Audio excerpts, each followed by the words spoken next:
భద్రాచలము పుణ్యక్షేత్రము అంతా రామమయం. భక్తుడు భద్రుని కొండగా మార్చి కొలువై ఉన్న స్థలం.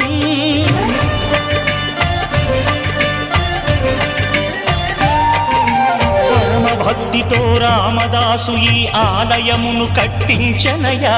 సీతారామ లక్ష్మణులకు ఆభరణములే చేయించనయా.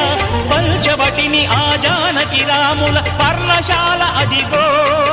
సీతారాములు జలకములాడిన శేషతీర్థమదిగో. రామభక్తితో నదిగా మారిన శబరి ఇదేనయ్యా.